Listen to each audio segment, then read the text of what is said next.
ब्रह्मो अरिहन्तारम् ब्रह्मो सिद्धारम् ब्रह्मो आयरि याडम् ब्रह्मो वज्रायाडम् ब्रह्मो लोए सवसाहुडम्।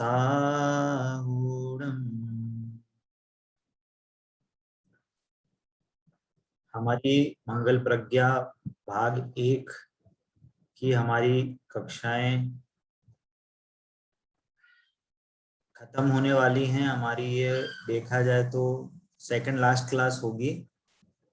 हमारा पाठ चल रहा था आदिनाथ भगवान ऋषभ देव का। हम शॉर्ट में उनका जीवन चरित्र उनका पढ़ रहे थे, उनकी कहानी हम उसका जो पाठ है वो हम पढ़ रहे थे। कल जो हमारी चर्चा हुई थी वो हुई थी उनके पूर्व भवों में उनके कैसे कैसे उदय हुए, उन्होंने कैसे कैसे काम करे। उन्होंने पूर्व भव में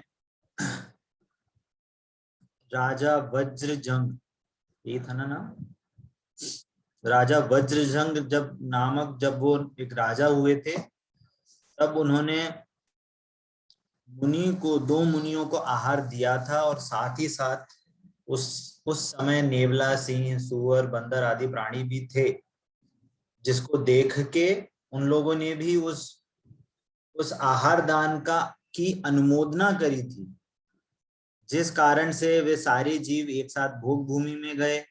और आगे चलकर जब मुनिराजों ने जब उनको वस्तु स्वरूप का ज्ञान दिया, आत्म स्वरूप का ज्ञान दिया, तो सारे जीवों ने ही सम्यक तो धारण किया और वे सारे जीव जो पूर्व भव में नेवला आदि थे, वे आगे चल के राजा ऋषभ देव के पुत्र भी, और वे मोक्ष गए। चलिए, अब हम जब राजा ऋषभ देव का आखिरी भव था, तो उन आखिरी भव में क्या क्या चीजें हुई थी, अब वो हम पढ़ते हैं। अभी तक किसी का कोई प्रश्न है, किसी का कोई डाउट है तो पूछ सकते हैं।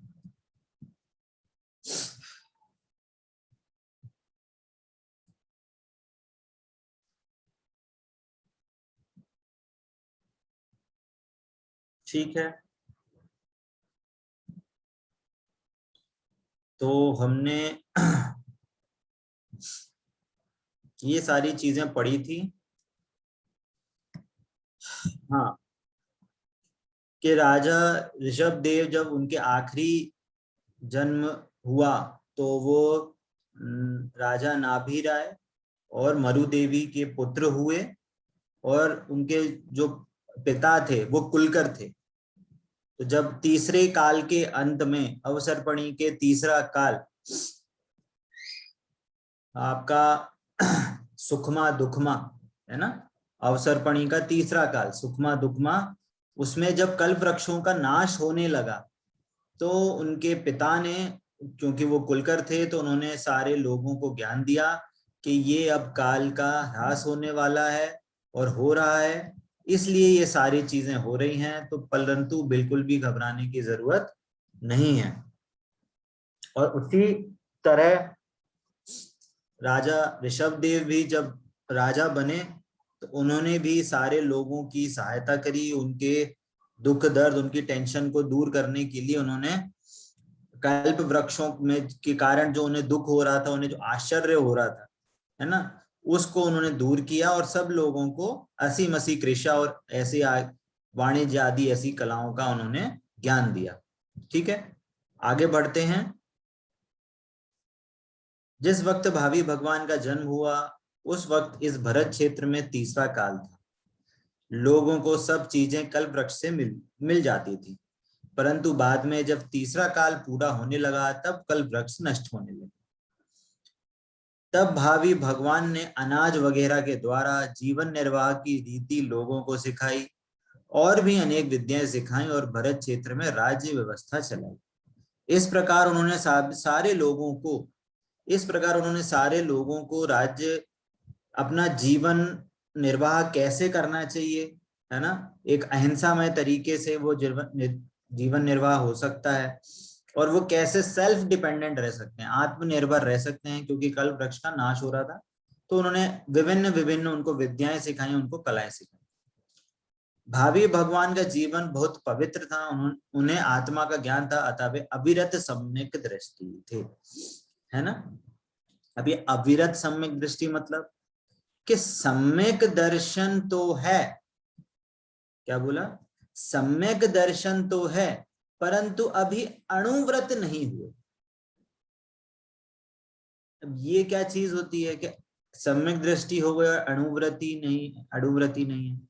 इसका अर्थ ये है कि उन्होंने आत्मा का ज्ञान है, उन्हें आत्मा का विश्वास है, वे आत्मा में उनको आनंद है, वो उस आनंद को भोगते हैं, परंतु बाहर में ऐसी इतनी, कहना चाहिए अंदर में इतनी स्थिरता नहीं आ पाई कि बाहर में अभी वे अणुव्रत भी ले पाए, इतनी कषाय अभी शांत नहीं हो पाए।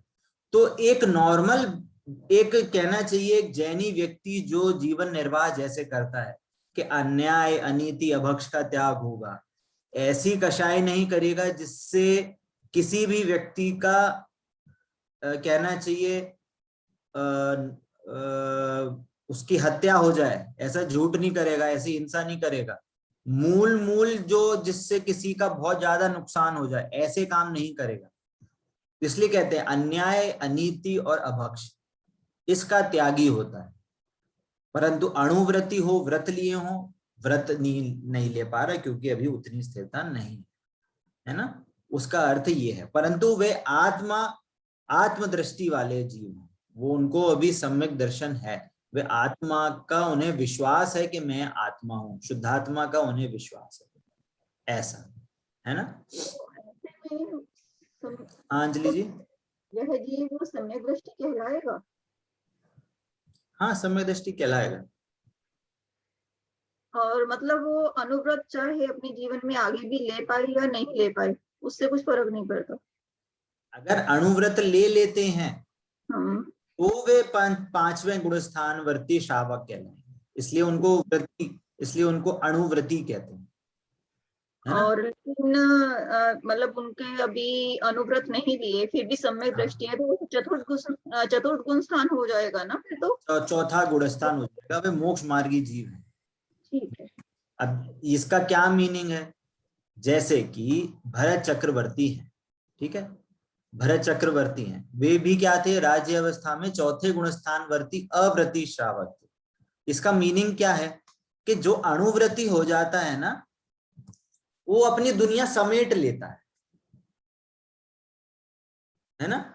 क्या, कैसे व्रत लेगा कि मैं इन चीजों की हिंसा नहीं करूंगा, मैं इससे आगे नहीं जाऊंगा, मैं 2 किलोमीटर के आगे नहीं जाऊंगा, 10 किलोमीटर के आगे नहीं जाऊंगा, या मैं इतने कपड़े ही रखूंगा, है ना, या मैं इतना ही धन संचय करूंगा, है ना, या मैं इतने ही बर्तन रखूंगा, है ना। अब जैसे पुराने काल में रहता था तो उनमें ऐसा नियम हो सकता है कि मेरी पत्नियां इतनी ही होंगी। अब भरत चक्रवर्ती की तो 96,000 रानियां हैं। मतलब सब चीजों का परिमाण ले लेगा वो।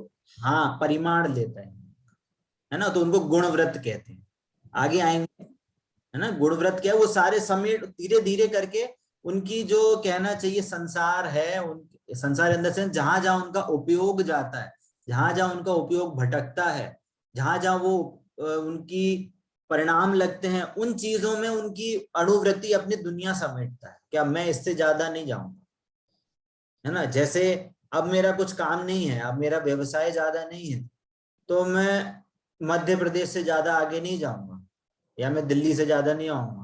अब मेरे को कोई तीर्थ क्षेत्र जाना है, कुछ जाना है, तो मैं इस प्रदेश के ही जो हमारे सिद्ध क्षेत्र हैं, तीर्थ क्षेत्र में उन्हीं के दर्शन करूंगा।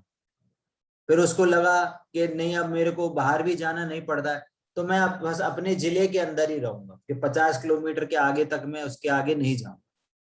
तो अब क्वेश्चन पूछने के इसका क्या फायदा है कि अब आप अगर बाहर जाते, चाहे कैसे भी जाओ, गाड़ी से जाओ, ट्रेन से जाओ, पहले बैलगाड़ियां वगैरह होती थी, तो जो उस रास्ते में जाने में जितनी भी हिंसा होती थी उसका पाप आपको लगता था। अब आप उसके आगे नहीं जा रहे हो, उस उधर तक के जाने की जितनी हिंसा थी उसका आपने त्याग कर दिया। वहां तक जाने की जितने भी आरंभों का हिंसा होती थी, खाना बनाना ये वो, अब वहां पे तो पहले तो ऐसा होता था नहीं कि एक बार चले और सीधे एक दिन में पहुंच गए, 3 दिन 4 दिन तक पहुंचते थे। हर जगह जाके आपको भोजन व्यवस्था करनी पड़ती थी, लकड़ी जलाना है, ये करना है, वो करना है, उसकी हिंसा बचती है।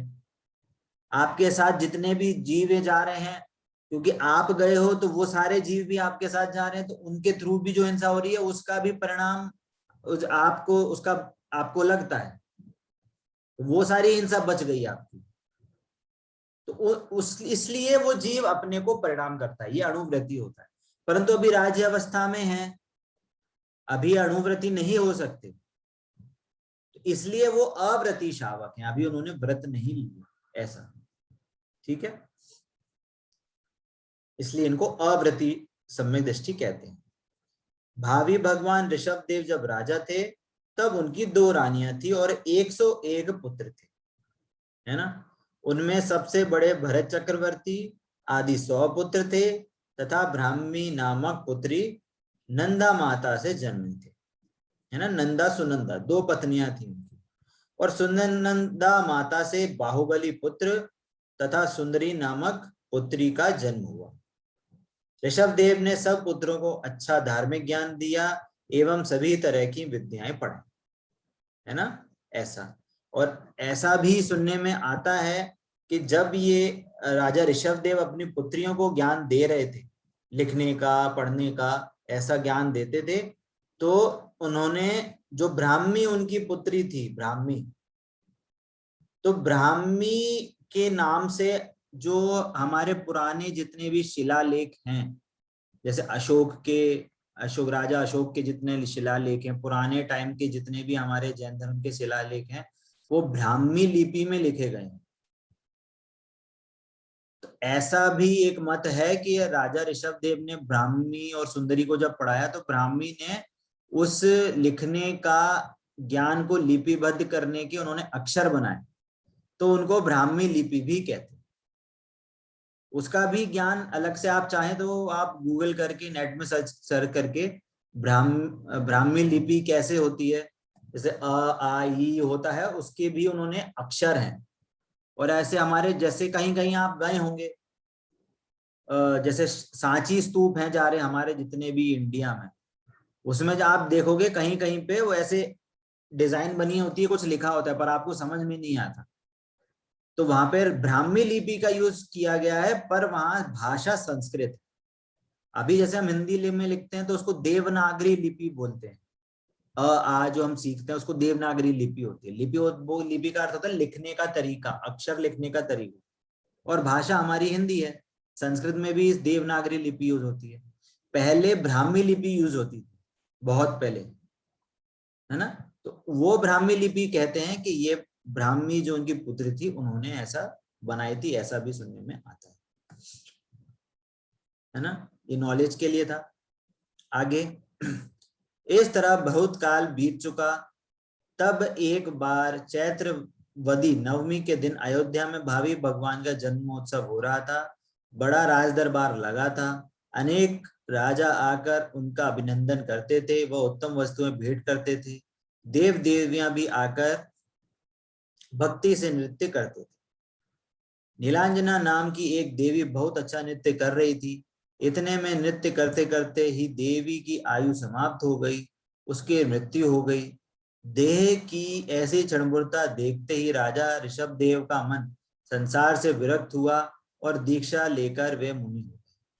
आई थिंक इसकी नीलांजना के नृत्य की कहानी तो आपने सुनी ही होगी, कि जो नीलांजना थी वो एक देवी थी, वो देवी नृत्य कर रही थी, और जैसे ही उसकी आयु पूर्ण हुई तो वो गिर गई। परंतु स्वधर्म इंद्र को यह पता चल गया कि उसकी देवायु खत्म हुई है, तो तुरंत स्वधर्म इंद्र ने अपनी विक्रिया से वैसी की वैसी ही नृतिका नीलांजना को वहां खड़ा कर दिया, और वो वैसे ही अपना नृत्य करने लगी। राजा ऋषभ देव 4 ज्ञान के धारी होते हैं, तीर्थंकर जो होते हैं वो 4 ज्ञान के धारी होते हैं। तो उन्होंने तुरंत वहां देख के वहां उन्हें पता चल गया, अरे ये कैसी क्षणभंगुरता है कि कभी भी जीवन का अंत आ सकता है, कभी भी ये शरीर का वियोग हो सकता है।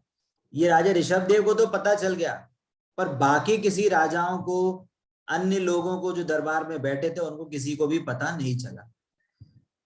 ये ऐसे तीर्थंकरों की ज्ञान की ऐसी क्षमता होती है कि वे इतनी छोटी सी छोटी भी चीज को वो जान लेते हैं।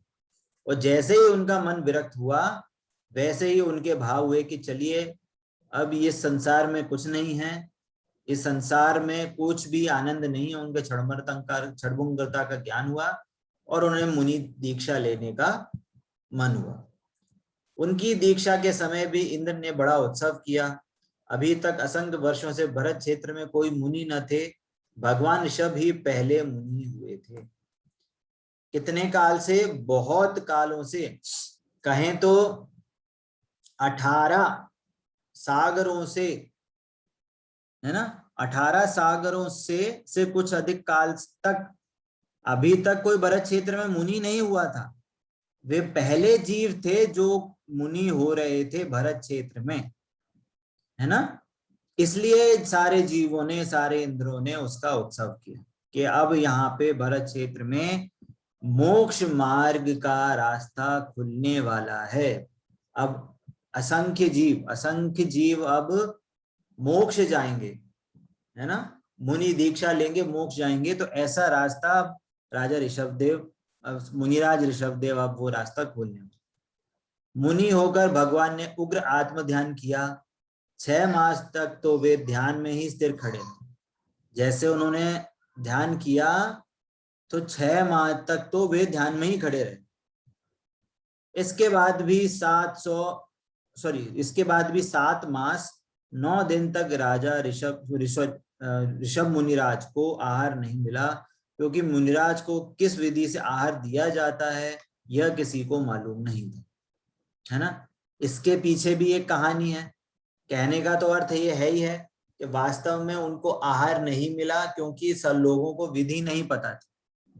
कोई अपने आभूषण लेके आ जाते, कोई वस्त्र आदि लेके आ जाते, कोई फल आदि ले आते, है ना, कुछ भी खाना लेके आ जाते, परंतु एक विधि से कि मुनिराज अगर आहार के लिए निकले हैं तो उनको कैसे पड़गाहना है ना, कैसे उनका आदर सत्कार करना है और उनको ये बताना है कि हाँ आहार जल उनके लायक है कि नहीं, ये सारी इंफॉर्मेशन उनको बताने की, उनको पड़गाहने की, ये कोई किसी को विधि पता नहीं। परंतु वास्तव में देखा जाए तो एक और रीजन था कि उनके कर्म का उदय ही नहीं था कि उनको आहार। इसके पीछे भी कहानी है। जब राजा ऋषभदेव राज्य करते थे तो उन्होंने सारी विद्याएं दी लोगों को, कैसे कृषि करना, है ना, कैसे किसानों को कैसे अनाज उगाना चाहिए, अनाज उगाना चाहिए तो बैल आदि का इनको कैसे उपयोग करना चाहिए, फसल आदि का कैसे काटना चाहिए, सारा ज्ञान देते थे। तो बैलों को उपयोग करना, उनको चराने का, उनको काम लेने का जब उन्होंने पूरा ज्ञान दिया तो उनके पास समस्या आई कि बैल जो है, हम अनाज रखते हैं, बैल पूरा अनाज खा जाता है, तो अब हम क्या करें। तो उन्होंने बोला ऐसा करो, जब आप काम करो, अनाज काटो, तो उसके मुंह में ऐसा बाड़ लगा देना, कपड़ा बांध देना या ऐसे बाड़ लगा देना। तो उन्होंने ये तो बोला कि जब काम करो तो लगा देना, पर वो ये नहीं बोल पाए कि जब काम हो जाए, उसको भूख लगे, उसको अनाज देना हो तो वो निकाल देना। तो कुछ ऐसा कहा जाता है कि 6 घंटे तक उनको, 6 घंटे कुछ मिनट तक, ऐसे समय तक वो बंधा रहा। अब वो वापस लोग आए कि अब वो खाना ही नहीं खा रहा है। तो उन्होंने पूछा, आपने वो मुंह पे जो पट्टी बांधी थी बैल की, वो हटाई कि नहीं हटाई? बोलते वो तो नहीं हटाई, आपने तो बांध के लिए कही थी। फिर उन्होंने बोला था नहीं, वो हटाना है, और जब वो हटाया तब उन्होंने आहार किया। तो कहा ऐसा है कि क्योंकि उनके कारण उसको अवरोध हुआ, बैलों को, कि उनको भोजन नहीं मिला, इसलिए उनको कर्मबंध हुआ कि जब उनको मुनिराज बने तो उनको 7 माह, तो लगभग 7 घंटे ऐसे में रेशियो था, 7 माह और 9 दिन तक उनको आहार नहीं मिल पाया। है ना। तो वो उस कारण से उनको आहार नहीं मिला। ऐसे बहुत सी कहानियां हैं, वर्तमान योग में ऐसी बहुत सी कहानियां हैं कि आपने अनजाने वश कुछ ऐसा काम करा, परंतु आगे जाके वो आपको कर्म भोगने ही पड़ती है। जैसे एक और कहानी आती है कि जो हमारी जो पद्म पुराण है ना, जिसमें आज की भाषा के हिसाब से जहाँ पे महाभारत का पूरा उल्लेख आया है, उसमें जो भीष्म पितामह थे, है ना, भीष्म पितामह मतलब दशरथ के पिता, नहीं दशरथ के पिता नहीं, चाचा या ताऊ, मतलब उनके राज्य के वो थे।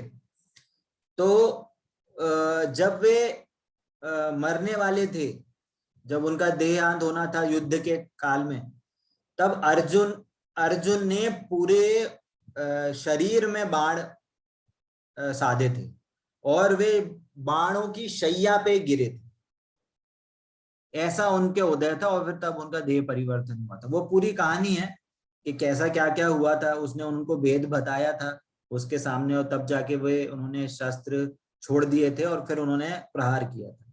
परंतु कहने का मतलब क्या है कि पर उनका जो वध हुआ वो ऐसे नहीं कि एक तीर लगा और मर गए, पूरे उनकी शैया मतलब तीर के ऊपर वो लेटे हुए थे, उनके शरीर में तीर थे। ऐसा क्यों हुआ उनके साथ कि जब वे राजा थे तब वे जंगल से या कहीं विहार के लिए जा रहे थे, तब रास्ते में वहां पे सांप उनके रास्ते में पड़ा रथ के सामने।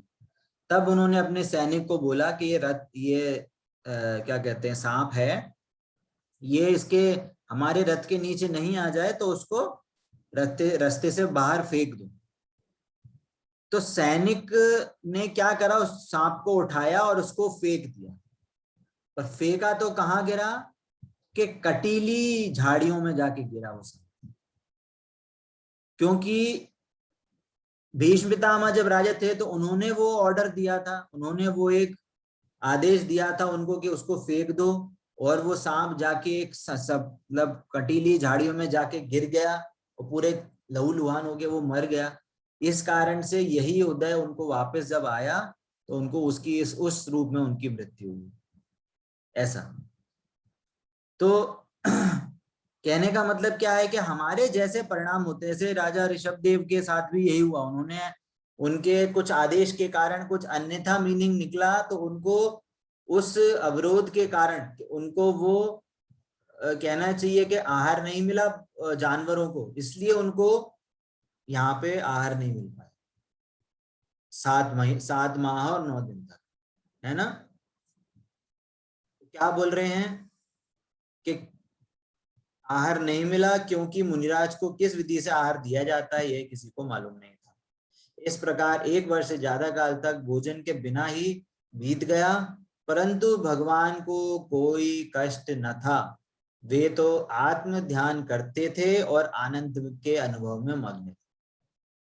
उनके आनंद में कोई कमी नहीं आई, कि उनको कोई टेंशन नहीं हुई कि मेरे को आहार नहीं मिल रहा है तो मेरी साधना में दिक्कत आ जाएगी, या उनको आहार नहीं मिल रहा है तो उनके बॉडी में या उनके चेहरे पे कोई डलनेस आ जाए। वे आत्म ध्यान में लीन थे और आत्मा के ध्यान में ही उन्हें, उसके अलावा उनको और कुछ काम नहीं दिखता था। वे जाते थे, नहीं मिलता था, वापस आ जाते थे और आत्म ध्यान में ही लीन रहते, है ना। आगे अंत में वैशाख शुद्धि तीज के दिन ऋषभ मुनिराज हस्तिनापुर पधारे। मुनिराज को देखते ही वहां के राजकुमार श्रेयांस को बड़ा भारी आनंद हुआ और पूर्व भव का ज्ञान हो गया। कौन से पूर्व भव का ज्ञान हो गया, कि जब राजा ऋषभदेव वज्रजंग नाम के राजा थे तो श्रेयांस राजकुमार श्रेयांस का जीव उस टाइम वो उनकी रानी था, वो उनकी रानी था, तो उनको पूरी विधि ख्याल में आ गई।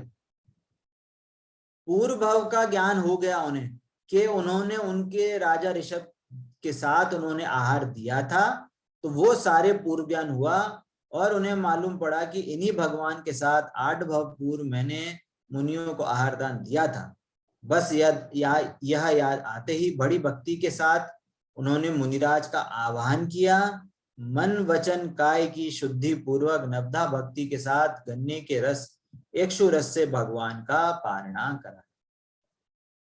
है ना, ये कहानी आज सबको पता है कि हमारी क्या वैशाख शुद्धि तीज है ना, इसको इस दिन हमारे ऋषभनाथ मुनिराज का पहला आहार हुआ था। पहला जो हमारा मोक्ष का, राजा ऋषभदेव ने जो मोक्ष का रास्ता जो खोला है ना, चौथे काल में जिन्होंने पहले मुनिराज बने और फिर उन्होंने मोक्ष की विधि बताई सबको, उन मुनिराज का पहला आहार हुआ था, है ना।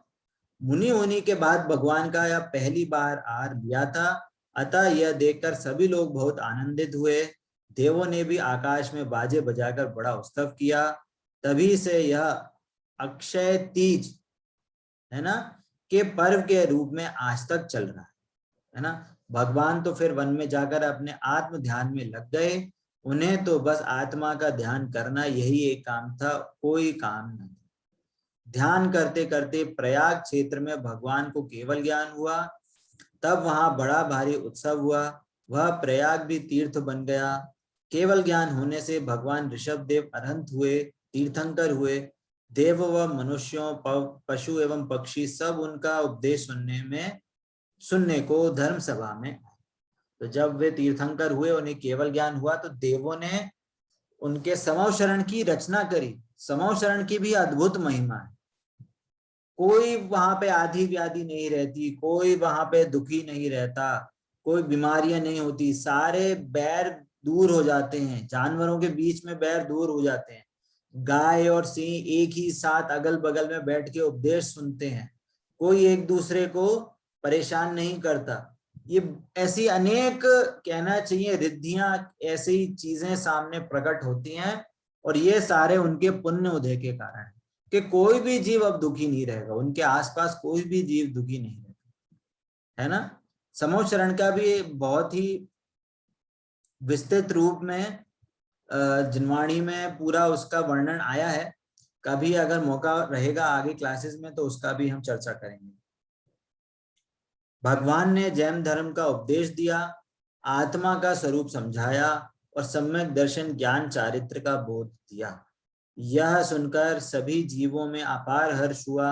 अनेक जीवों ने आत्मा को समझा, अनेक जीव दीक्षा लेकर मुनि हुए और अनेक जीवों ने मोक्ष प्राप्त किया, है ना। भगवान की सभी पुत्र भी मोक्षगामी हुए। इस प्रकार भरत क्षेत्र में भगवान ऋषभदेव ने मोक्ष का दरवाजा खोला और रत्नत्रय रूप धर्म तीर्थ का प्रवर्तन किया। अतः वे हमारे आदि तीर्थंकर कहते। आदि तीर्थंकर आदिनाथ क्यों कहते हैं? क्योंकि इन्होंने चौथे काल के आदि मतलब शुरुआत में हमें मोक्ष मार्ग का उपदेश दिया है, इसलिए हम उन्हें आदिनाथ कहते हैं। बहुत समय तक धर्म का उपदेश देकर भगवान ऋषभदेव कैलाश पर्वत पर पधारे और वहीं से माघ सुदी 14 की सुबह मोक्ष पधारे। संसार से छूटकर भगवान सिद्ध हुए। आज भी सिद्ध लोक में वे पूर्ण आनंद में विराज रहे हैं, उनका हमारा नमस्कार हो। भगवान ने धर्म का जैसा उपदेश दिया वैसा हमें समझना चाहिए, और भगवान ने जैसी आत्म साधना की वैसे ही हमें करनी चाहिए। शिक्षा, अपने अनादिनाथ आत्मा को जानना ही सच्चे अर्थ में भगवान आदिनाथ को जानना है। ये बहुत बहुत बहुत इंपॉर्टेंट बात है। पूरी कहानी का सार क्या, इस पूरे पाठ का सार क्या, कि आदि भगवान तो हुए। हाँ अंजलि जी। अपनी आत्मा को जानना ही, आत्मा को जानना, यहाँ पे बहुत मुख्य एक विशेषण दिया है, अनादिनाथ। हमारी आत्मा अनादि से नाथ है, स्वरूप है, हमें बस पता नहीं। हमें बस आत्मा के बारे में हमें पता नहीं, है ना। ये शिक्षा हमें बहुत, मतलब हमारे जितने भी तीर्थंकर हुए, आप उनकी जीवन चरित्र पढ़िए, उनके बारे में जितनी प्रथमानियों की कहानियां हैं महापुरुषों की, उनके अंत में यही निकलेगा कि आत्मा को नहीं जाना इसलिए संसार में भटकते रहे, आत्मा को जान लिया तो वे मोक्ष चले गए, अनंत सुखी हो गए। इसको एक छोटी सी कहानी के माध्यम से समझेंगे। एक जंगल में एक सिंह का छोटा सा, है ना, एक छोटा बच्चा था। टहलने जा रहा था तो गुम हो गया। तो घूमते फिरते उसने, जो भेड़ियों का दल होता है, भेड़ियों का झुंड होता है, उसमें जाके मिल गया। अब जैसे जैसे भेड़िए करते वैसे वैसे वो भी करता, है ना। भेड़ियों का क्या, वो गूंज आती है, ऊ करके करते हैं, तो वो भी करता। शेर भी वैसे ही करता, जैसे वो खाना खाते वैसे भी वो खाना खाता, सारे काम वैसे वैसे करता। कई दिनों बाद जो वहां का सिंह था, जो जिसके अंडर में पूरा जंगल रहता था, कहना चाहिए जंगलों का राजा सिंह, उसकी उस झुंड में नजर पड़ी। उसको लगा कि अरे ये तो मेरा ही बेटा है, पर ये भेड़ियों के साथ क्यों रह रहा है। तो उसने, सिंह ने जोर से हुंकार लगाई। तो क्या हुआ, हुंकार से सारे भेड़िए तितर बितर इधर भग गए, उधर भग गए, इधर। ये देख के वो छोटा जो जो सिंह का जो बच्चा था वो भी इधर उधर भग गया। उसको लगा मैं भी भेड़िया हूँ, भेड़िया भग रहे हैं तो मैं भी भेड़िए जैसा हूँ, तो वो भी भागने लगा। तब जो राजा वहां का था उसको लगा, शेर को, कि कुछ तो गड़बड़ है, ये क्यों भाग रहा है, ये अपने को भेड़िया क्यों समझ रहा है। तो एक बार जब भेड़ियों का झुंड नदी किनारे पानी पी रहा था, तब उस शेर ने उस बच्चे को पकड़ लिया। तब उसने उससे पूछा कि तुम मेरे को देख के क्यों भागते हो। तो उसने बोला कि सारे भेड़िए भागते हैं इसलिए मैं भी भागता हूँ। तो उसने बोला अच्छा देखो, यहाँ पे नदी है ना, नदी के पानी में अपनी शक्ल देखो। तो उसने अपनी शक्ल देखी। उसने बोले वहां पे दूर में जो भेड़िए हैं पानी पी रहे हैं उनकी शक्ल देखो। तो उसने उसकी शक्ल भी देखी। तो बोल रही मैच हो रही क्या, बोलते नहीं। तो अच्छा नहीं हो रही, तो फिर मेरी शक्ल किससे मिल रही है, अच्छा मेरी शक्ल देखो और अपनी शक्ल देखो। तो उसको लगा हाँ मैच तो हो रही। तो राजा ने बोला ऐसा करो, मैंने जैसे हुंकार लगाई थी वैसे एक बार हुंकार तुम लगा के देखो। तो उस बच्चे ने हुंकार लगाई जोर से। बताओ उसके पीछे कितने भेड़िए खड़े रहेंगे। उस शेर के बच्चे ने जब हुंकार लगाई तो उसके साथ जितने भी भेड़िए थे, कितने भेड़िए उसके साथ खड़े रहेंगे। उसके दोस्त यार, है ना, उसके बचपन के दो चार जो उसके साथ खेलते थे वो तो खड़े रहेंगे कम से कम। एक भी भेड़िया खड़ा नहीं रहा। अब उसको क्या विश्वास आएगा कि मैं भेड़िया हूं कि मैं शेर। क्या विश्वास होगा इस ओंकार के रिजल्ट से, उसको क्या क्या विश्वास हो जाएगा, क्या उसको लगेगा कि मैं भेड़िया हूं कि शेर। अरे 100% उसको निर्णय हो जाएगा कि मैं शेर ही हूं, मैं शेर हूं। मैं इस आगे जाके मैं इस जंगल का राजा होने वाला हूं। सारे लोग सारे जानवर मेरा ऑर्डर फॉलो करेंगे। ऐसे ऐसे मतलब कहानी के तौर पे ही लेना समझना वैसे। तो आज तक अभी तक हमारे साथ क्या हो रहा था कि हमारे साथ जितने भी ये भेड़िए हैं, भेड़िए क्या, शरीर मकान दुकान घर गृहस्थी, हम उसी चीज को अपना मान रहे थे। जैसा वो उनमें होता वैसा अपने में ही बिगाड़ सुधार समझते थे। उसमें कुछ अच्छा बुरा होता तो वैसे ही अपने में ही अच्छा बुरा समझते थे। और जैसे ही हमने हुंकार बढ़ी, कौन सी हुंकार, के मैं आत्मा हूं, मैं शुद्ध आत्मा हूं।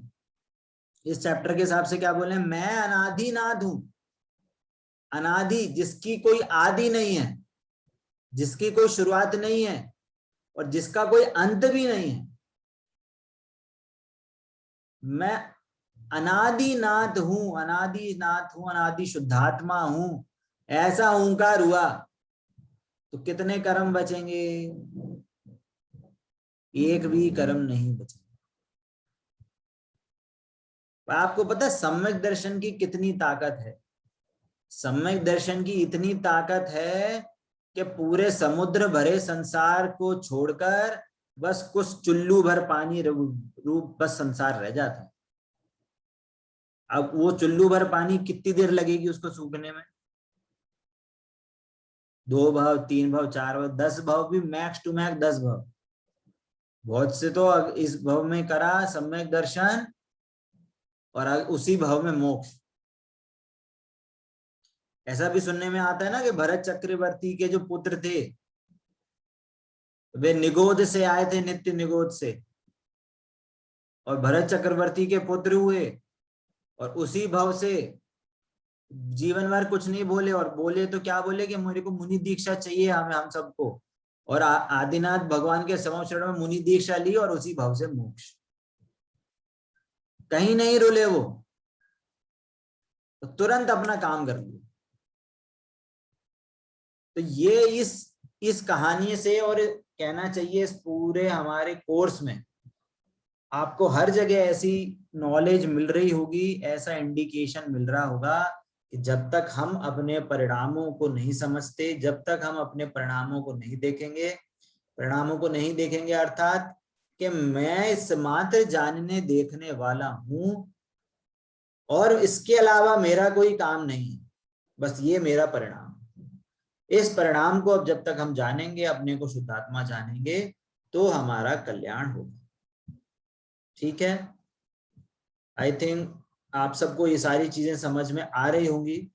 आज हमारा कोर्स पूरा कंप्लीट होता है, इसके लिए आप सभी को बहुत बहुत बधाई कि हमारा जो कोर्स है निर्विघ्न रूप से समाप्त हुआ है, कोई बाधा नहीं आई और कंटिन्यूस चला है।